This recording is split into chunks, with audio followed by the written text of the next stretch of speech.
All right, our top focus on the back half hour of World DNA remains on the US election. The United States has decided it is a win for former President Donald Trump.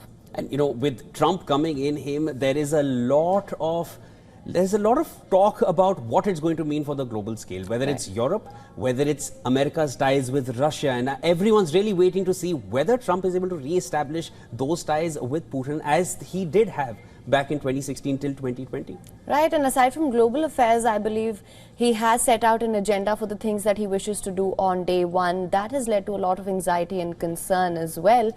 We have to see, we have to wait and watch how that is carried out. There's talk of mass deportations. There is, of course, economy was one of his strong points going into it. There is a lot of concern about reproductive rights and freedoms for women. So we'll have to wait and watch what his policies are, how he chooses to act on them, and what day one of Trump's presidency looks like.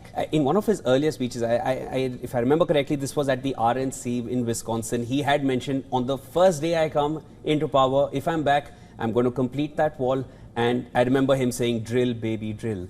So, one can expect perhaps, we'll need to wait and watch, and we can perhaps get a better understanding of that from the correspondent joining us shortly. But, what is in store in Trump's presidency? There is also talks, he's already had a conversation with Prime Minister Modi. So we know that, US-India ties are going to remain or only going to build further from where they were left off between the two leaders earlier. And he's also had a chat with MBS from Saudi Arabia. So that is something which, again, we need to wait. And he's also had a chat with Benjamin Netanyahu. So Israel, Saudi Arabia, and that's India. something that he's been harping on, that the day I am in office, I will stop all wars. How he plans to do that, he's never really gone into it in much detail, but that's something that remains to be seen as well. And you're right, in the 4-year term that he served, there were no wars, but this is something that he's bragged about a lot in the run-up to the election as well. And in fact, we were speaking to Ambassador Arun Singh yesterday, who said that when it comes to India-US relations, it's pretty much good news for India. There were some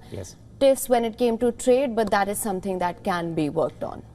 He is a business person. He's always been an industrialist. He knows business. That has been his subject. So, there are going to be concerns, if at all, somewhere over there regarding tariffs. He's already spoken of, a 10% tariff on imported goods. But that, of course, will impact the business part of things. But as far as tensions are concerned, war scenarios are concerned, he's being clear he wants to end the wars, and he never had wars in his term earlier. So yes, I guess we'll have a better understanding of all that is in store in Trump 2.0. For more on this, we are being joined by Voice of America correspondent Carolyn Presutti, joining us live from Florida. Carolyn, pleasure speaking with you again. And I remember we were speaking to you yesterday. You were at the Trump headquarters, Mar-a-Lago, and you were giving us an understanding of all, that's happening behind you. Give us a sense of what the red camp is looking like right now. How jubilant is it? Well, actually, I'm still in West Palm Beach, Florida, and Mar-a-Lago, where President-elect Trump and his, I guess we can call her First Lady-elect, Melania, live about a kilometer away from where I am right now. And they spent the entire day in congratulatory mode. I was told that they were on the phone all day, various leaders around the world calling to congratulate Donald Trump on his re-election to the presidency. Everyone from French President Emmanuel Macron, also Benjamin Netanyahu of Israel called. He spoke with Vladimir Zelensky of Ukraine. He spoke to various members, and he also received a call from President Joe Biden and also Vice President Kamala Harris. She made that call before she gave her concession speech today.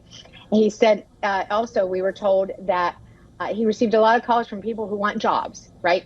Because he's going to be hiring a lot of government workers. It's a new administration. So I'm sure a lot of people are going to be pinging him and saying, remember me from way back when, right? That's what they always do when a new president comes into office, into the White House.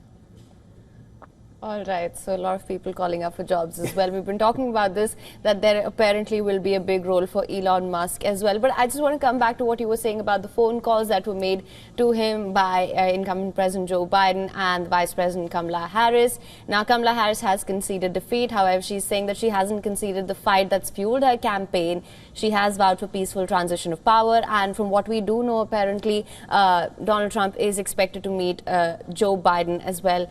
What are we expecting from that? Well, at first, former President Trump, current President-elect, we're going to have to get used to the new title, right? Yes. President-elect Trump wasn't accepting offers from the transition team. But once he was elected, he said he must have changed his tune, because then when President Biden said, we'd like to help you out, we'd like to bring you into the White House, he said, okay. So I guess these two are going to get together, bury the hatchet, as we say, and Trump certainly said that last night in his victory speech. He said, we need to unite in this country. We need to heal. We need to forget about the divisions of the past 4 years and come together. So as an American, I can tell you that's what a lot of people are hoping for. We would like to see these divisions get softer, maybe erased, maybe more compromising, maybe more understanding the neighbor on that side of you and the neighbor on this side of you, and just come closer to what we believe in.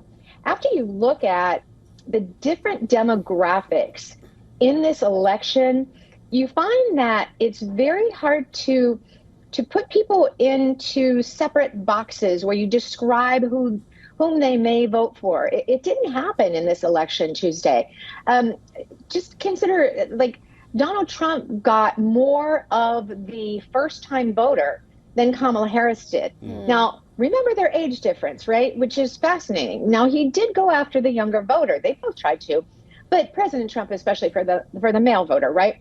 But we had that happen a lot. And then the union votes, typically all Democratic. No, they were almost 50-50. They were 45-55, but still, it's just these traditional thoughts that we have said they will vote Democrat, they will vote Republican, and that was a race last night. So I think a lot of the pollsters, a lot of the campaigns are going to rethink their strategy and how they reach out to different voters now. Carolyn, I think pollsters going wrong has become the new trend this year that we've seen in elections around the year. But let me come back to something that you told me yesterday, that it was immigration which really got him to get those mass votes. And of course, economy is again something we've seen enough reports saying that is again one point where Trump was gaining more momentum amongst the voters. Now, going back to some statements that he had made, that on day one, if I'm elected back to power, I'm going to complete that wall. Then on day one, it'll take me just 1 day to end the war